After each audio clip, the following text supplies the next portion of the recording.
Y hemos visto que esta salvación ofrecida por Dios no solo incluye el perdón de pecados, sino que además de eso Dios está empeñado en transformar nuestra manera de ser. Primero, para que gocemos de una vida maravillosa, pues obviamente con la bendición de Dios. Y en segundo lugar, para convertirnos en las personas adecuadas para que al llegar a la presencia de Dios, al milenio, pues podamos gobernar. ¿Qué tal que Dios solo nos salvara y nos perdonara, pero no nos transformara? Y llegáramos con autoridad a gobernar. ¿Se imagina usted el cielo gobernado por tramposos, mentirosos, gente de mal genio, ladrones, perezosos? Pues el cielo se convertiría en otro infierno. Por eso es que sí, el plan de Dios incluye una transformación de nuestro ser. Esta transformación es supremamente importante, porque si nosotros comparamos lo que vamos a vivir aquí en la tierra con este cuerpo, en este tiempo, a lo que vamos a vivir por toda una eternidad. Obviamente en esa comparación, ¿sí? Lo que vamos a vivir en la tierra es prácticamente nada comparado con la eternidad.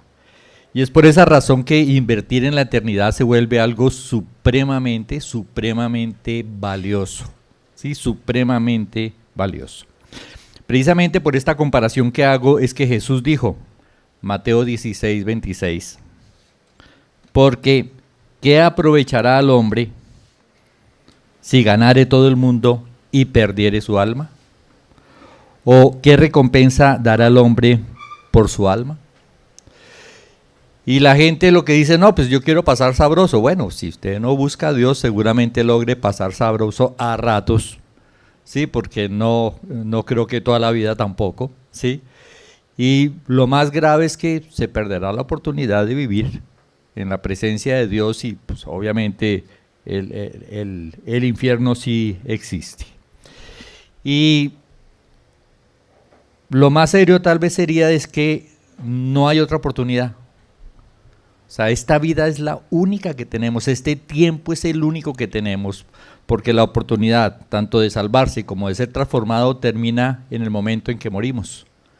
Y vimos también la semana pasada que ¿quién tiene control sobre el día de la muerte? Absolutamente nadie, ¿sí? Cualquiera de nosotros nos podemos morir en una hora, en cualquier momento, entonces termina siendo una necedad posponer algo cuando no tenemos ni idea cuánto tiempo tenemos. Y es lo que a veces muchas personas hacen.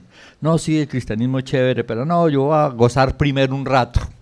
Es más o menos la idea, pero nadie tiene asegurado absolutamente nada.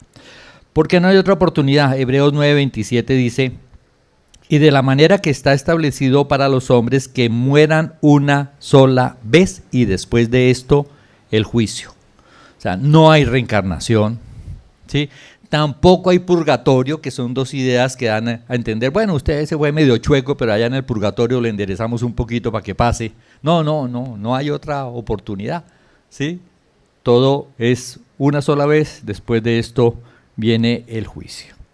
O sea que es en definitiva muy absurdo y muy contradictorio no invertir en la eternidad.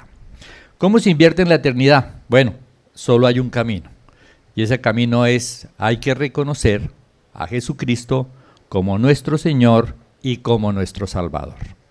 Pero pienso que a veces lo decimos y no entendemos verdaderamente el significado.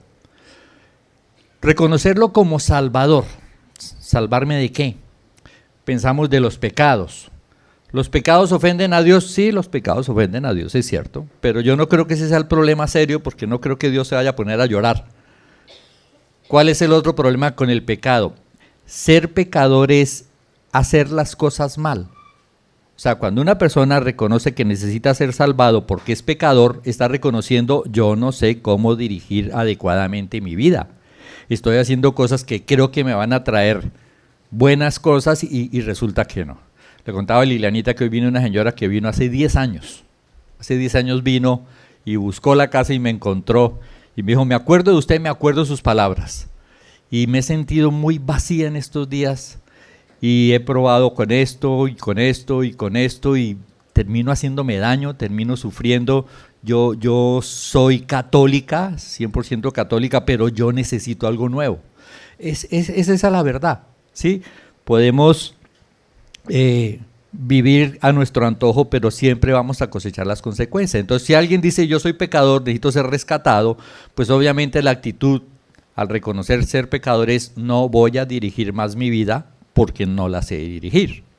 Ahora, la Escritura dice debo reconocerlo como Señor y Salvador. Si lo reconozco como Señor, ¿cuál debe ser el cambio también? Pues lo mismo.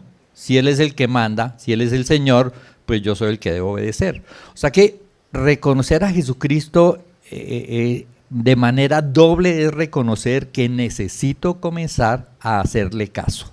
Que si no le hago caso, pues no va a pasar absolutamente nada. En 1 de Juan 2:23, el apóstol menciona, todo aquel que niega al Hijo, tampoco tiene al Padre. El que confiesa al Hijo, tiene también al Padre. O sea que la clave es reconocer a Jesucristo, que es prácticamente como reconocer al mismo Padre. Ahora, este reconocimiento, si me salto un versículo 25, dice, y esta es la promesa que Él nos hizo, la vida eterna. Ya hemos explicado que la vida eterna la experimento desde ya, pero trasciende la eternidad, ¿sí? Al reconocerlo, yo puedo experimentar la vida eterna. Pero como hablamos la semana pasada, el cristianismo implica que nos metemos en una batalla. Y a veces no somos muy conscientes de que hay una batalla. Y el enemigo trata por todos los medios de alejarnos, ¿sí? De vivir un cristianismo auténtico. ¿Por qué? Pues porque obviamente somos los únicos que verdaderamente le podemos hacer daño. Hay muchas religiones inventadas por gente muy mala y el propósito de las religiones es mantener a la gente entretenida pensando que hace lo correcto lejos de Dios, ¿sí? Y pueden llegar a tener una fe enorme, se suicidan por hacer caso a lo que sus dogmas dicen, pero son las estrategias. Pero el auténtico cristiano sí es el único que tiene, ¿sí?, la solución, y por eso al diablo no le interesa que caminemos. En medio de estos dos versículos se nos plantea lo que es necesario para vivir una vida cristiana victoriosa. 1 de Juan 2:24. Dice, lo que habéis oído desde el principio permanezca en vosotros. Al leer esto hay que tener en cuenta cuándo se escribió y qué tipo de evangelio se estaba predicando en esa ocasión. Recién salió el evangelio que se predicaba era el evangelio correcto. Entonces cuando la gente escuchaba el evangelio, le decían, ese es el evangelio, ese es el que usted tiene que guardar. No pasa lo mismo hoy. Si usted se va a una mala iglesia, puede escuchar un evangelio retorcido y no es el que tiene que guardar. Sí, tiene que primero cerciorarse de que es el evangelio correcto. Entonces, por eso es que dice así. Igual hay un texto que dice, salieron de nosotros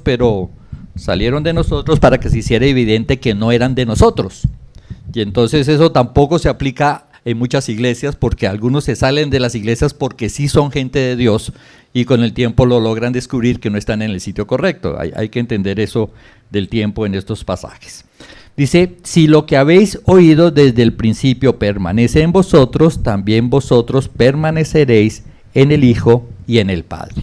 O sea que la clave es que uno recibe el evangelio, sí, el correcto, y se queda con ese evangelio, no lo cambia, no lo deja pervertir. No lo deja pervertir. Si una persona se acerca, recibe el evangelio y luego lo pervierte o lo abandona, aunque esa persona crea ser salva, no lo es.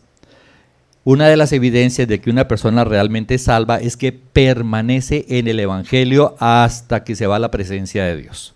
Cuando la persona deja de caminar en el evangelio es porque tenía fe, se acercó a la iglesia, aprendió cosas de cristianos, pero no obtuvo realmente la salvación. Porque cuando se obtiene la salvación, cuando se obtiene la vida eterna, el mismo Dios se encarga de que uno permanezca. Si alguien no permanece, no podemos decir, no, es que Dios le quedó grande, no. Si alguien no permanece es porque era un creyente, pero no había nacido de nuevo y por eso puede bajar la guardia. Esto que acabo de decir lo confirma la Escritura. Este mismo apóstol en la siguiente carta, 2 de Juan 9 y 10 dice: cualquiera que se extravía y no persevera en la doctrina de Cristo no tiene a Dios. El que persevera en la doctrina, ese sí tiene al Padre y al Hijo. O sea que la clave es eso. Si tengo a Cristo en mi vida, Él me va a llevar por el camino correcto. Si no lo tengo, si solamente tengo fe en Él, pero no he nacido de nuevo, pues me voy a torcer. El asunto es que, y ¿por qué les dice que debe permanecer en ellos? Pues porque a veces hacemos cosas que hacen peligrar esta permanencia. Por ejemplo, cuando usted recibe cierto conocimiento y no lo aplica, eso se le puede olvidar. Cuando usted recibe información sobre cómo disciplinar a los bebés y usted no tiene bebés, pues usted eso no le pone ni muchas bolas, y lo más seguro es que pronto se le olvida. Hay enseñanzas que uno recibe y como uno no está viviendo en la situación, eso pasó desapercibido. Ahora, el punto es que si yo no aplico lo que estoy aprendiendo, quiere decir que no estoy muy dispuesto a hacer la voluntad de Dios. Y cuando a Jesús le preguntaron cómo podemos asegurarnos de que su predicación es correcta, la respuesta es: el que quiera hacer la voluntad de Dios reconocerá él mismo si es lo correcto o no es lo correcto. Si la persona no quiere hacer la voluntad de Dios y por eso no está aplicando lo poco que ha recibido, quiere decir que no tiene ese elemento que le permite saber cuándo la doctrina es correcta, y entonces va a poder llenar de basura su corazón y va a terminar torcido. Vea, creo que muchos, los que me conocen hace tiempo, saben cómo he enseñado siempre la Escritura, pero increíble, por aquí ha pasado gente que ha terminado siguiendo a este Jesús Miranda, que estamos esperando que se vuelva aviónico, atómico, como era el cuento. O sea, ha caído en las doctrinas más torcidas. Otros de acá que han estado varios años, luego han terminado por allá judaizando, o sea, haciendo cosas que uno dice: oiga, pero ¿qué pasó? Y cuando escucho esas cosas es cuando recuerdo, es que no es que la persona sea tan inteligente que escuchó y entendió, sino que cuando hay disposición, verdadera disposición, el Espíritu Santo le confirma a la persona de que está escuchando verdaderamente palabra de Dios. Recuerdo 7 años con los pastores tratando de corregir muchas doctrinas. Recuerdo que en alguna ocasión yo les decía: ¿dónde está el evangelio que predicó Jesús y los discípulos? Ellos no hablaron de prosperidad, de riqueza, ni de cosas por el estilo. ¿Dónde está el estilo de vida, sí, de los discípulos de Jesús? ¿Se enseña eso en las iglesias? No es lo que se enseña en las iglesias. En la iglesia le dice: usted va a ser rico, usted va a ser próspero, una cantidad de cosas, pero no es el mismo evangelio. ¿Por qué no se habla del ejemplo de los discípulos de Jesús? ¿Por qué tienen que tomar a David, al rey David era un rey, a Abraham, que era riquísimo, sí, a Salomón? Esos ejemplos los toman para predicar un evangelio, toman personajes del viejo pacto para enseñar el nuevo pacto. No tiene sentido. Mencionan el nuevo pacto, pero no lo enseñan, porque si enseñan el nuevo pacto, pues se cae todo su andamiaje de esas doctrinas de la prosperidad. O sea, no se enseña ese tipo de evangelio. Ahora, igual pasó cuando Jesús vino. La Escritura profetizaba 2 venidas como Mesías sufriente, a morir para darnos opción de salvar, y luego volverá como el Mesías reinante. Los judíos no vieron esas 2 venidas. Cuando Jesús vino, sí, y no tomó el control y no acabó con los romanos y no los llevó a ser el pueblo número 1, les pareció que la predicación y el evangelio de Jesús pues no servía. Sí, este no nos quiere hacer ricos, este no nos quiere salvar, no nos quiere proteger, entonces pues lo rechazaron. Lo rechazaron, lograron matarlo, terminaron siendo los tontos útiles del paseo, pero aún después de que Jesús resucitó y el evangelio continuó, sí, estos mismos judíos perseguían a Pablo de sinagoga en sinagoga para contradecir las enseñanzas. O sea, hay un fuerte movimiento, sí, en el cual se quiere eliminar el verdadero evangelio.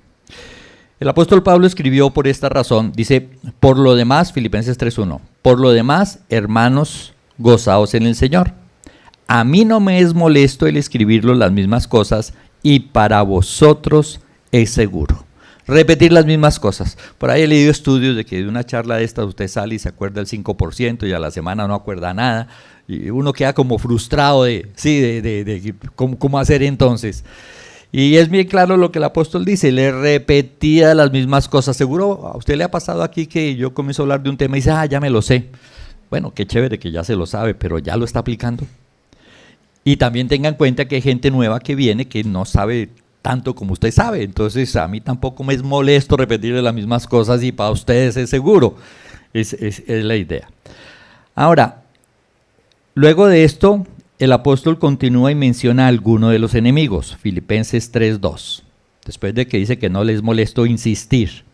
Dice, guardaos de los perros, guardaos de los malos obreros, guardaos de los mutiladores del cuerpo. O sea que está hablando de 3 personajes de los cuales nos debemos cuidar. El término perro, sí, en el viejo pacto se usaba como una comparación ofensiva con los perros callejeros, ¿sí? ¿Por qué maldice este perro muerto a mi señor el rey? Le dijo por ahí un general a David, ¿sí? Era un término ofensivo. Y Jesús lo usó diciendo, no deis lo santo a los perros ni a los cerdos porque se vuelven y sí, hacen más maldad, dando a entender de que hay verdades preciosas de Dios que no se le deben comunicar a ciertas personas porque es tal su maldad que cogen esas verdades y son capaces de enredar a la gente, sí, produciendo sí, mucho engaño. Pero también el término perro se usaba en la escritura para mostrar al homosexual prostituto, yo no sé si se diga así, ¿sí? Pero era eso, eran muchachos homosexuales que se alquilaban, ¿sí? para tener relaciones con hombres, ¿sí? Y entonces eso lo llamaban el perro, ¿sí? O sea que perro puede entenderse como aquel que es capaz de hacer cualquier cosa pervertida por provecho personal. Y es a veces lo que uno ve, ¿no? Gente que ha tomado el evangelio para hacer ganancia. O sea, cree que monten iglesia, que eso es un buen negocio, ¿sí? Y entonces campamentos y todo lo que se hace tiene unos precios exorbitantes porque la idea es la gente es plata y pues la plata es lo que vale y termina un asunto bien complicado. Ahora, por eso la recomendación es cuídese de estas personas malas que pueden estar disfrazadas de mucha religiosidad, lobos disfrazados de ovejas, que además se envanecen, que creen saber mucho, pero que terminan torciendo el evangelio buscando provecho personal, ¿sí? Ya sea provecho personal respecto de dinero o provecho personal respecto de posición. Hay gente que si no está arriba, mejor dicho, está grave. Luego menciona a los malos obreros, y como malos obreros, pues sabemos que se refiere a aquellos cristianos que dentro de la iglesia tienen cierta autoridad, lo que llamamos los líderes. Y obviamente, ¿cuál es el problema con los líderes? Que si un líder lleva bastante tiempo y no se ha dejado transformar su carácter y da mal testimonio y es de mal genio y es injusto, pues eso produce mucho daño en la iglesia. La gente nueva que llega y dice, uy, este lleva tanto tiempo y tal cosa.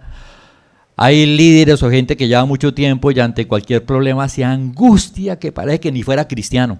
Y se angustia y se estresa y se preocupa y llora y entonces otros dicen, pero no, es que es cristiano y es que lleva como 5 años y vea igual de asustado que los demás. O sea, sí, no es un buen testimonio ver, ¿sí? A una persona vieja en el evangelio o a un líder, ¿sí? Que no está caminando bien. Eso hace mucho daño, especialmente, ¿sí? A los nuevos. O sea que la idea es no se deje contaminar de eso. Es más, usted es líder sí, y tiene discípulos, no. Y ya, no tiene nada. Ah, no, qué buen ejemplo. Entonces el que llega nuevo, ¿qué piensa? No, así es. No, así no es. Sí, él no está haciendo lo correcto. ¿Sí? Más bien, recuerdo una iglesia que levantamos en Guayaquil, era increíble cómo la gente participaba evangelizando y abriendo grupitos de oración. Que recuerdo que una niña una vez se me acercó y me dijo, ay, pastor, yo quiero pedirle perdón. Yo, ¿qué pasó? Me dijo, sí, es que yo llevo 3 meses en la iglesia y todavía no tengo grupo de oración. Porque veía que todo el mundo hacía eso.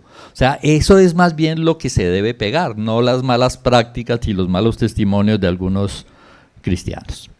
Y por último menciona a los mutiladores del cuerpo. Mutilar a alguien se entiende por sacarle un miembro que le es útil, que es necesario. Y los mutiladores del cuerpo son aquellas personas que en su rebeldía buscan sacar a las personas de las iglesias, toca hacer la aclaración, de las iglesias de sana doctrina. Porque ahora tenemos un encargo los cristianos, es tratar de sacar a la gente de las iglesias torcidas, porque bien torcidas hay. Sí, o sea que no se aplica salieron de nosotros porque no eran de nosotros, no, algunos hay que sacarlos para rescatarlos, pero un mutilador del cuerpo es quien saca personas de una iglesia que tiene sana doctrina, ¿sí? Que realmente está dirigida por el Señor. Ahora, si vemos el común denominador de todos estos es alejar a la gente de la palabra de Dios, de una u otra forma, ¿sí? Con malas enseñanzas, con malos testimonios o arrancándolos de las iglesias. La idea es de una u otra manera, ¿sí? Alejar a la gente de la palabra de Dios porque ahí está la clave de todo. San Juan 17:3 dice, y esta es la vida eterna, que te conozcan a ti, el único Dios verdadero, y a Jesucristo a quien has enviado. La vida eterna solo la podemos experimentar conociendo a Jesús, lo conocemos a través de su palabra, de los testimonios, de la unidad de la iglesia, y por eso es que Satanás usa a las personas para sacarlos, ¿sí? de los lugares o para que su actitud sea la de no recibir más palabra de Dios. Y por eso, insisto, es importante que vigilemos. A veces nos metemos, a veces llamamos bendición cosas que nos alejan de la iglesia. Sí, no estoy tan bendecido, no he tenido ni tiempo de ir a la iglesia. Uno dice, no, sí, pues qué bendición tan grande. Sí, ¿quién estará ganando la batalla allí? A veces nos metemos en compromisos que podemos cambiar. Aquí yo le digo, si va a ir a una fiesta el sábado, vaya después de las 9, no se van a morir si usted... Sí, claro que algunas como que tienen que arreglarse desde las 5 de la mañana y no pueden venir a la iglesia, pero bueno, venga bien bonita, ya sabemos que va para fiesta, no importa, o sea, cuídese, ¿sí? Porque a veces de una u otra forma veo que Dios coge a algunos líderes y los aleja de la iglesia y los aleja por una razón o por otra razón o por acá y tal cosa, y siempre parece haber justificaciones, pero se aleja. Yo vivía por allá en Guateque, hubo un percance con mis familiares por allá, un tío que se llamaba Raulito, fui a Bogotá, me compartieron de Cristo, estuve como 2 meses en la iglesia en Bogotá y luego volví a Guateque a trabajar, ¿sí? Y ¿sabe qué pasó? El primer día que llegué, a plomo me devolvieron, ¿sí? Me echaron bala y me sacaron corriendo del sitio donde iba a trabajar. Y al otro día estaba otra vez yo en Bogotá, pues a plomo me hizo devolver el Señor. Y siempre lo he entendido como una enorme bendición. Sí, qué maluco que... Sí, o sea, entiendo que si estás comenzando la vida cristiana, ponle mucho cuidado, porque Satanás buscará por todos los medios de ponerte obstáculos, de enredarte de tal cosa, tal otra, para tratar de sacarte de allí, ¿sí? ¿Y es por qué? Porque eso no te dejaría experimentar verdaderamente la vida eterna. Ahora, yo creo que me quedo corto, o sea, hay temas en los que yo digo, no, yo me considero inútil. Hablar del amor de Dios, yo digo, no, pues yo puedo decir muchas cosas del amor de Dios, pero no creo jamás que pueda hablar del amor de Dios en su verdadera magnitud. Y pensando en esto, pienso lo mismo de la vida eterna. O sea, qué tan valiosa es para nosotros la vida que va a comenzar cuando muramos. Y creo que tampoco hay palabras como para decir, oiga, vea, es que es tan importante es la vida eterna, ¿sí? Que vale la pena aquí pasar las cosas más horribles con tal de pasar al otro lado. Pero no parece que esa sea la impresión en nuestro corazón, ¿sí? Y entonces ante cualquier cosa fácilmente podemos como desanimarnos porque nos parece que es algo que como que nunca va a llegar. No la apreciamos realmente como la debiéramos apreciar. Ahora, imagínese que usted no aprecia la vida eterna, lo que quiere es vivir una buena vida acá, y se encuentra con un versículo como este, 2 de Timoteo 2:11. Palabra fiel es esta, o sea, esto es verdad, fiel, eso no hay equivocación. ¿Cuál es? Si somos muertos con Él, también viviremos con Él. Y dicen, no, pues, ¿cómo así? Yo voy a la iglesia para que me pongan la vida y ahora que si me matan, pues, qué fresco, ¿no? ¿Cuál fresco? Yo lo que quiero es que Dios me proteja acá y me dé esposa o esposo y tal cosa y tal otra, y ahora me viene a hablar de que de golpe me persiguen y me matan. Pues obviamente eso no va a haber, no va a ser una buena motivación, ¿sí? Pero precisamente por eso, porque no apreciamos, ¿sí?, lo que significa la vida en la eternidad, en la presencia de Dios. Ahora, esto trae varios problemas. ¿Por qué? Porque el arma más poderosa de Satanás es el miedo. El miedo. Es el arma más poderosa de Satanás. La Escritura dice que Jesús murió, Hebreos 2:15, dice, y librar a todos los que por el temor de la muerte estaban durante toda la vida sujetos a servidumbre. O sea, el temor es el arma más poderosa que tiene Satanás. La gente a veces no se da cuenta. El temor a la muerte, sí, es un temor absurdo en el creyente, porque tenemos vida eterna. Pero el temor, sí, dice que es el arma que usa Satanás. Ahora, el temor a la muerte, yo me pregunto, ¿cuánto lleva usted de cristiano? ¿Ya no le tiene miedo a la muerte? ¿O todavía sí? Algunos dicen, no, yo no le tengo miedo a la muerte, a la forma. Ah, bueno, si lo va a coger con un corta uñas y lo van a matar, si me parece como grave, ¿no?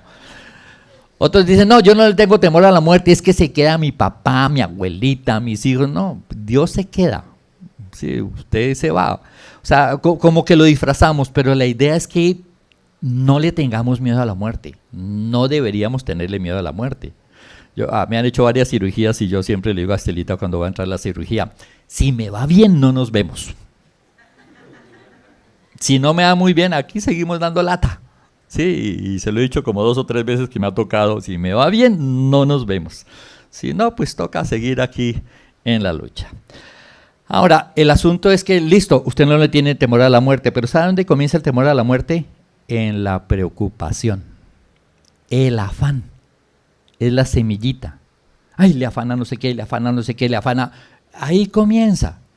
¿Por qué cree que la orden del Señor es muy clara? Por nada estéis afanados. ¿Por qué?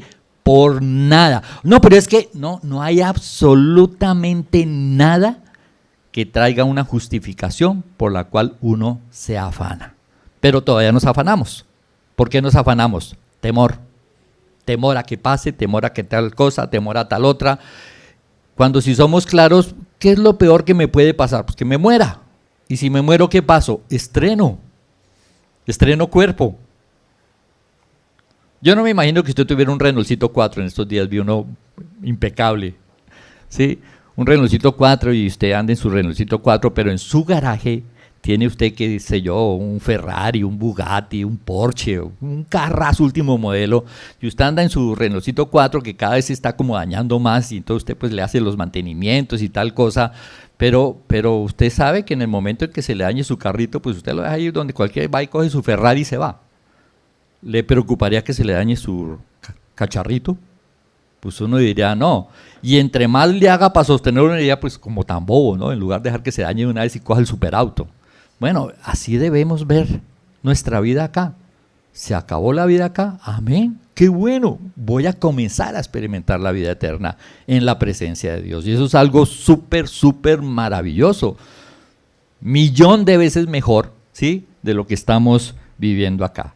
Pero, ¿qué pasa? Que a veces no hay esa verdadera fe, ¿sí?, en Él, en sus promesas, y por eso la muerte puede que todavía nos asuste. Segunda Timoteo 2:12 continúa diciendo, si sufrimos, también reinaremos con Él. Si sufrimos, también, o sea, si somos muertos, viviremos con Él. Si sufrimos, también reinaremos con Él. En términos generales, los hombres tenemos una mala idea del sufrimiento, del dolor. Pensamos que todo dolor es malo. Una de las razones por las cuales se malcría mucho a los niños es por eso, porque no hay una conciencia de que el dolor, no todo dolor es malo. El dolor en el cuerpo es una enorme bendición.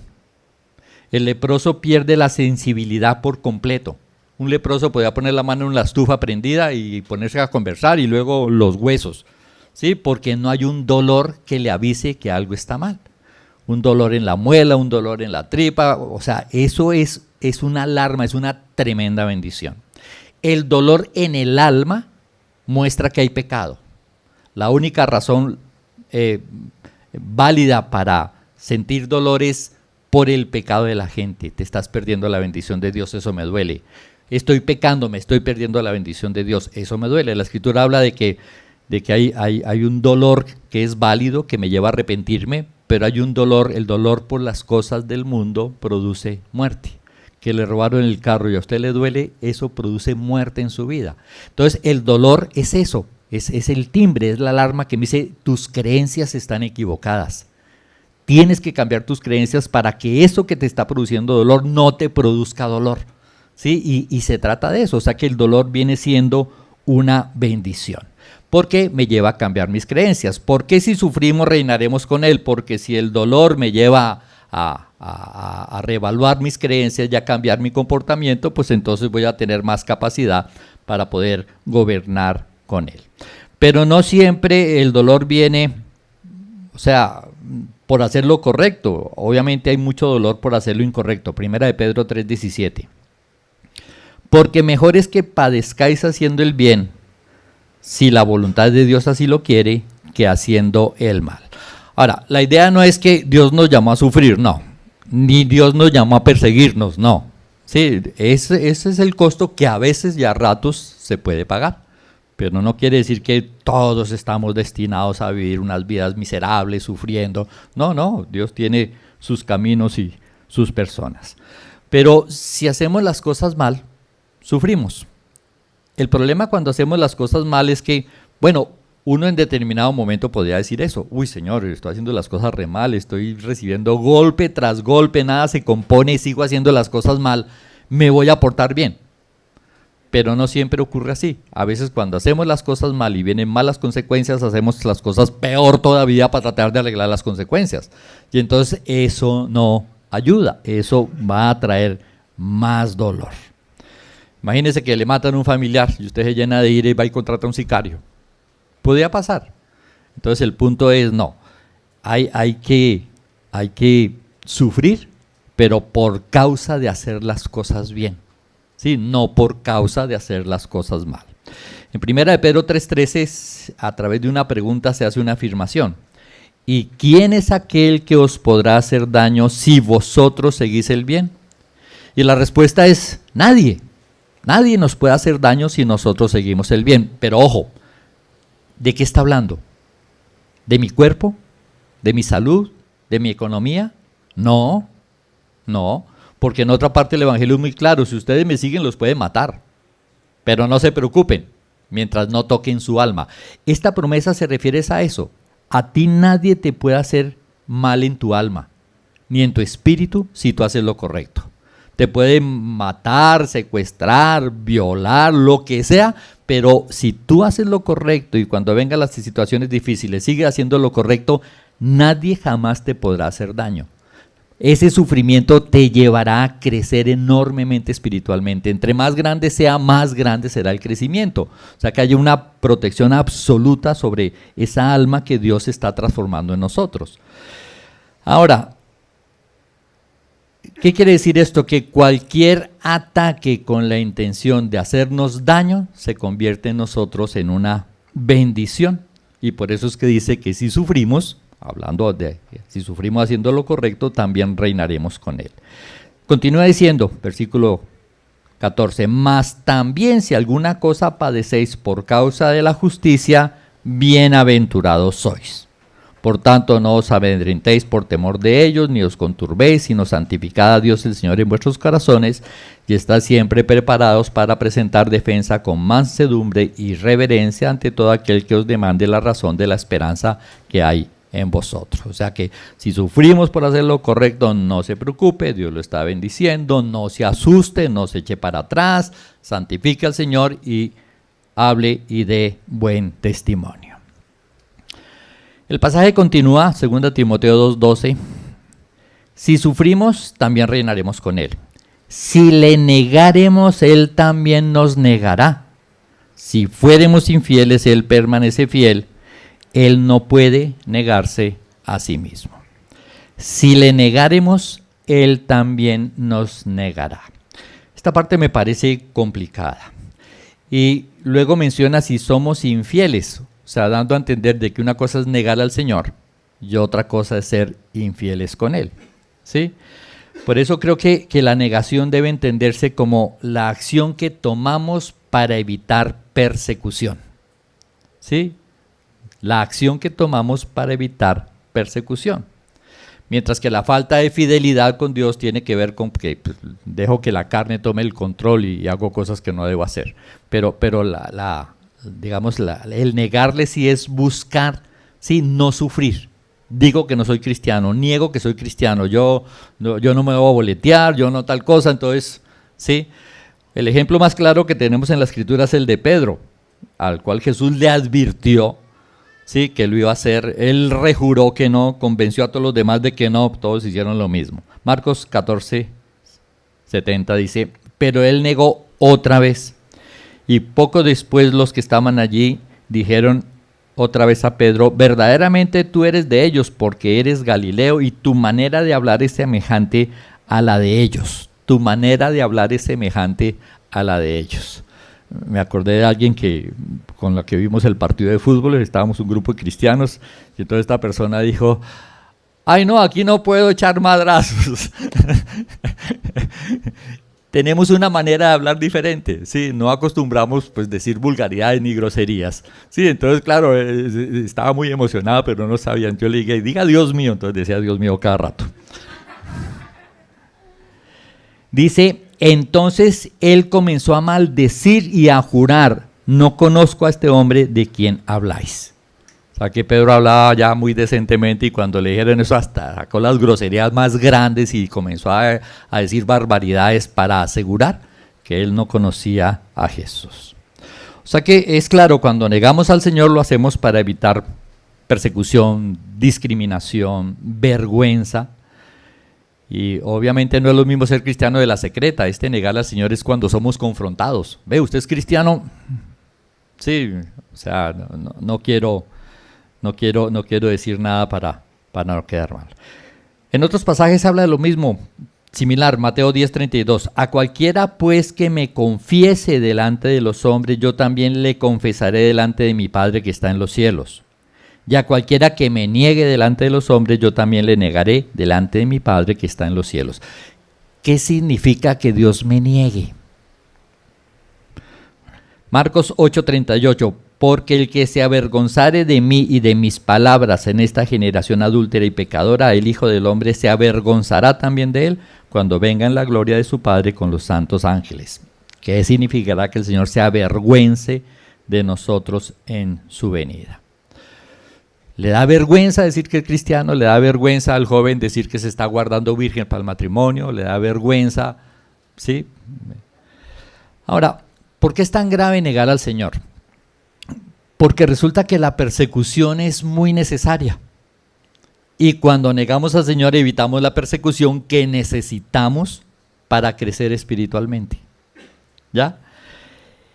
Si usted se pregunta por qué Dios no detiene la persecución, pues porque Él es bueno y sabe que la necesitamos. Él no tiene intención de detener la persecución. En los primeros tiempos del cristianismo fueron terriblemente perseguidos, ¿sí? Echados a los leones y ese tipo de cosas. Resulta que cuando los discípulos comenzaron a predicar, pues los persiguieron. Y miren la oración que ellos hacían tan diferente a como muchos orarían hoy. Hechos de los Apóstoles 4:29. Dice, y ahora, Señor, mira sus amenazas y concede a tus siervos que con todo denuedo hablen tu palabra, mientras extiendes tu mano para que se hagan sanidades y señales y prodigios mediante el nombre de tu santo Hijo Jesús. Cuando hubieron orado, el lugar en que estaban congregados tembló y todos fueron llenos del Espíritu Santo y hablaban con denuedo la palabra de Dios. Mira sus amenazas, no dijeron protégenos. Ellos entendían que los ataques no era que Dios se había descuidado. No era que, claro, nos atacaron porque no oramos. No. La tenía muy clara. Mira sus amenazas. Señor, que ante sus amenazas no cerremos el pico. Concédenos de nuevo para hablar de tu palabra. O sea que tenía una visión muy clara de lo que es el cristianismo. Yo actúo como cristiano, si me consigo enemigos no es problema, esos enemigos serán mi bendición. Lo importante es que yo no niegue al Señor por evitar esa persecución. Ahora, es como si nos preguntáramos, ¿qué valor tiene la fidelidad de un hombre con su mujer si no hay con quien ser infiel? Sí, si no hay otra mujer, ahora toca decir si no hay otro hombre también, ¿no? Porque hay de todo. ¿Qué valor tiene que usted venga a la iglesia si no tiene nada más que hacer? No, pues vamos ya, no hay nada, no salió nada, vamos a la iglesia. Pues eso no, como que no tiene mucho valor, ¿sí? ¿Qué valor tiene que hagamos la voluntad de Dios si no tuviéramos opción de hacer algo diferente? Pues no tendría ningún valor. ¿Qué tal que cada vez que usted hablara de Jesucristo lo aplaudieran y le dieran plata? ¿Sí? Pues uno no pararía de hablar de Jesucristo, pero no es lo que normalmente ocurre. Cuando uno habla, pues ahí hay gente decente, ¿no? Pero hay otros que sí se van saltando la tapa y le van diciendo a usted que es un menso, que es un tarado, que qué le pasó, que ese libro viejo, que ya le lavaron el cerebro, ¿sí? Y por evitar persecución, ¿cuántos no hablan de Cristo? ¿Sí? Y no está bien. Estamos viendo que es algo realmente serio. Negar al Señor es como traicionarse. Me paso al otro bando para que no me maten los del ejército. Fue lo que hizo la prostituta cuando llegaron a Jericó. Solo que ella lo hizo bien. Se pasó del mal bando al buen bando. En el caso nuestro no sería así. Estaríamos en el bando de los perdedores. O sea que no vale la pena que hagamos ese tipo de cosas. Me ha pasado más de una vez que estamos en una conversación, hay gente que no conozco y de golpe comienzan a hablar mal de los pastores sin saber que yo soy pastor. No, es que los pastores son todos unos ladrones y no sé qué, y vean, violadores de niñas y no sé qué. Y yo los dejo hablar un rato y luego les digo, yo soy pastor. Quedan como así y aprovecho para hablar, les digo, sí, soy pastor y sí, hay muchas malas iglesias y muchos malos pastores, pero no todos son así. Mi hermano me cuenta que en Bogotá se subió un taxi y el taxista, no sé por qué, comenzó a hablarle mal de los pastores. Es que los pastores, no sé qué, sí sé cuándo. Entonces al ratico mi hermano le dijo, ¿usted no me va a hacer el paseo millonario?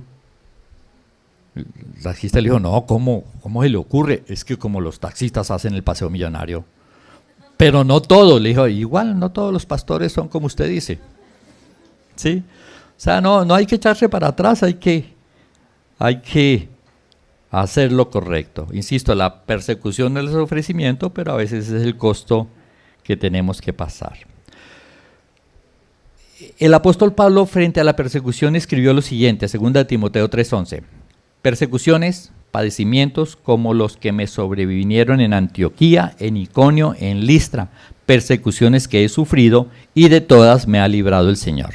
Les decía que a él los judíos lo perseguían de sinagoga en sinagoga para echar tierra a lo que le había enseñado. Dice, y de todas me ha librado el Señor. ¿Qué quiere decir eso de todas me ha librado el Señor? Pues quiere decir que hasta ese momento lo había librado de todas, pero no lo libró de todas, porque al final murió como mártir. O sea que hasta ese momento sí lo había librado, ¿ya? Pero obviamente, sí, sabemos que Dios lo libró hasta el momento preciso en que se lo llevó a su presencia y ese es el mejor día de nuestra vida. Dios nos va a librar de las persecuciones hasta que Él quiera que nos vayamos a su presencia. Hay cristianos que están matando en todo el mundo porque Dios no los protege. ¿Por qué no se aplican esto? No, es que no es así, que Dios me libre y no me pasa nada. No, le va a pasar lo que Dios tenga destinado, pero no hay ningún problema porque lo más grave es que usted se vaya a la presencia de Dios y eso no tiene nada de grave. Pero ve que estas persecuciones Él logra ver la bendición. Filipenses 1:12. Quiero que sepáis, hermanos, que las cosas que me han sucedido han redundado más bien para el progreso del Evangelio. O sea, él dice que por causa de esas persecuciones, ¿por qué lo perseguían? Para callar el Evangelio. ¿Cuál fue el resultado? Que más progresó el Evangelio. Más progresó el Evangelio. Versículo 13. De tal manera que mis prisiones se han hecho patentes en Cristo en todo el pretorio y a todos los demás, y la mayoría de los hermanos, cobrando ánimo en el Señor con mis prisiones, se atreven mucho más a hablar la palabra sin temor. O sea que cuando lo vieron preso, dice, se animaron a compartir más. Y uno pensaría, no debería ser lo contrario, oiga, cogieron a Pablo, no, cállese, porque nos van a coger. Pero ¿qué pasó? Que cogieron a Pablo y Pablo estaba feliz, gozoso. Sí, no es me cogieron y mandaba, oren por mí, que por favor aquí no hay comidita y que me libre Dios. O sea, si él hubiera comenzado a mandar un mensaje así como auxilio, socorro, aquí gravísimo, Dios no me ayudó, hagan alguna cosa, pues seguramente todos se hubieran escondido. Pero él veía la persecución y el estar en la cárcel como un privilegio de sufrir por el Señor. no hay ningún problema, vamos para adelante, y desde la cárcel escribió cartas y todo eso, y entonces claro, los otros viéndolos tan animados dijeron, no, pues hagámosle también, y resulta que el evangelio por esta causa más se extendió. De hecho, uno estudia Hechos de los Apóstoles y nota que el cristianismo estaba en Jerusalén muy contentos, los cristianitos en Jerusalén, y Dios mandó una tremenda persecución, y uno lee en el libro de los Hechos que los que fueron esparcidos, salvando su vida, comenzaron a predicar el evangelio por otros lados, ¿sí? ¿Será que Dios va a mandar perseguir a algunos para que, bueno?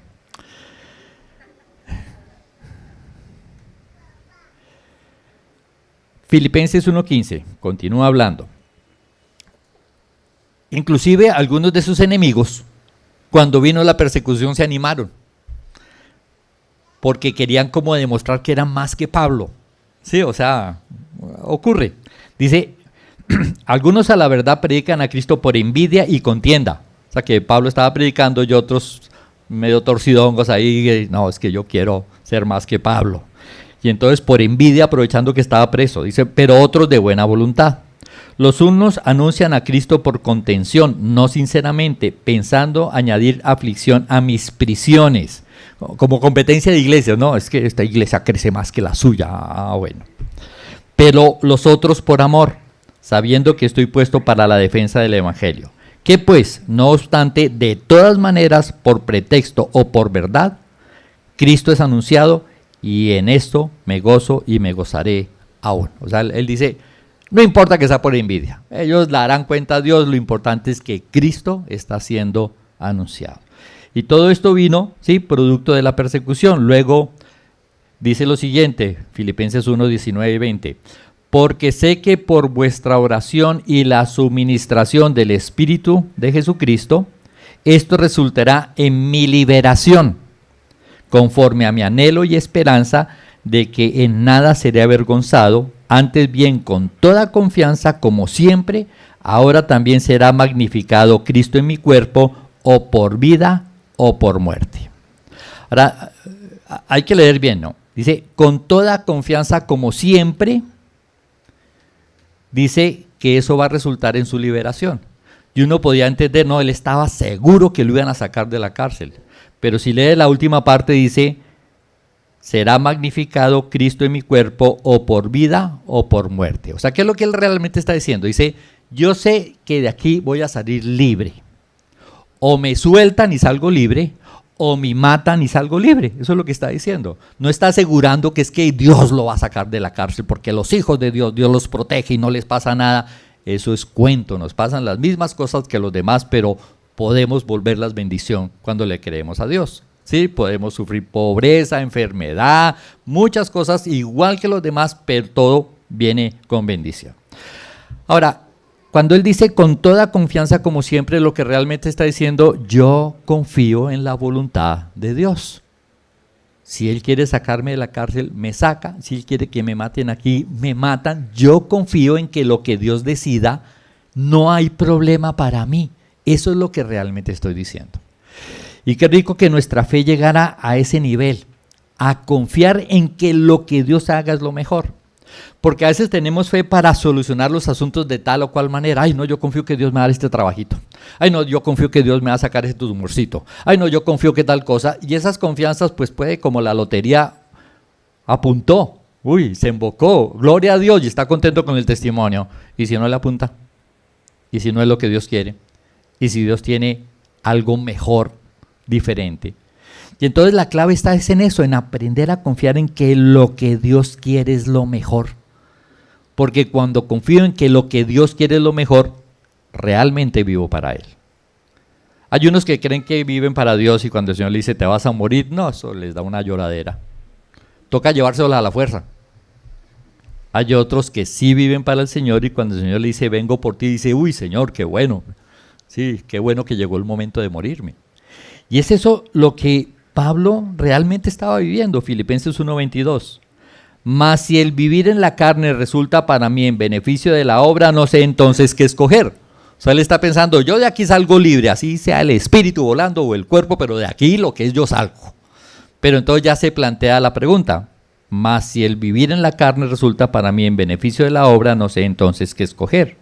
Porque de ambas cosas estoy puesto en estrecho, teniendo deseo de partir y estar con Cristo, lo cual es muchísimo mejor, pero quedar en la carne es más necesario por causa de vosotros. Y confiando en esto, sé que quedaré, que aún permaneceré con todos vosotros para vuestro provecho y gozo de la fe, para que abunde vuestra gloria de mí en Cristo Jesús por mi presencia otra vez entre vosotros. O sea que es muy claro para él, ¿sí? Yo sé que la voluntad de Dios es perfecta, pero entiendo por la situación que veo que como que Dios me va a dejar aquí trabajando en la obra, pues bueno, ok, eso es lo que acepta. Pero con toda claridad dice que morirse es muchísimo mejor. ¿Por qué? Porque aprendió a apreciar la vida eterna, porque aprendió a vivir las circunstancias echando mano de la vida eterna, lo cual le hacía verlas completamente diferentes, ¿sí? La pregunta es, ¿qué tan conscientes somos de esta faceta del Evangelio? Porque a veces pensamos que no, pues Cristo sí me arregló todas las cosas y ya, pero ¿qué tan conscientes somos? ¿O es que lo negamos o no hablamos para huir, ¿sí?, de una parte que resulta en una tremenda bendición? Vale la pena que nos preguntemos. Ahora, este privilegio no fue solamente para él. Luego escribe Filipenses 1:29, porque a vosotros os es concedido a causa de Cristo, no solo que creáis en Él, sino también que padezcáis por Él, teniendo el mismo conflicto que habéis visto en mí y que ahora oís que hay en mí. O sea que, obvio, creer en Jesucristo es lo que nos hace partícipe de los privilegios más espectaculares, la salvación, ¿sí? Pero implica también un costo. Y este costo viene por causa, sí, del mundo donde estamos. Yo me imagino que, ¿qué tal que tú tuvieras 5 hijos y le dijera a uno de ellos, te voy a regalar un carrazo, pero solo a ti, a tus hermanos no? Si yo te lo regalo, te tienes que aguantar la friega a tus hermanos, ¿aceptarías? Más o menos así. Entonces le dan el carrazo y los hermanos, ay, claro, y no sé qué, y le echan vainas, algo así es. Conocer a Dios es lo más espectacular. El diablo está furioso, muerto de envidia, no quiere que estemos tranquilos, quiere, ¿sí?, perseguirnos de alguna manera, hacer que nos alejemos del Evangelio, pero lo ofrecido por Dios es tan valioso, ¿sí?, que vale la pena si en algún momento nos tocara vivir este tipo de cosas. ¿Cómo mantenerse victorioso? Filipenses 4, 8 y 9. Tiene que ver nuevamente con la vida eterna. Por lo demás, hermanos, todo lo que es verdadero, todo lo honesto, todo lo justo, todo lo puro, todo lo amable, todo lo que es de buen nombre, si hay virtud alguna, si algo digno de alabanza, en esto pensad. Recuerden ese texto que dice que mis palabras son espíritu y son vida. La forma de pensar de Cristo, en la forma de pensar de Cristo está el poder de Dios. Y aquí lo que dice es, en esto pensad, en todo eso que Él nos enseña, en esto pensad. Lo que aprendisteis y recibisteis y oísteis y visteis en mí, esto haced, y el Dios de paz estará con vosotros. Vamos a orar. Amado Padre, te damos gracias por tu palabra. Te damos gracias porque en ella nos haces entender que el verdadero enemigo, Señor, es nuestro pecado. Pero la obra que tú quieres hacer en nosotros, Señor, es una obra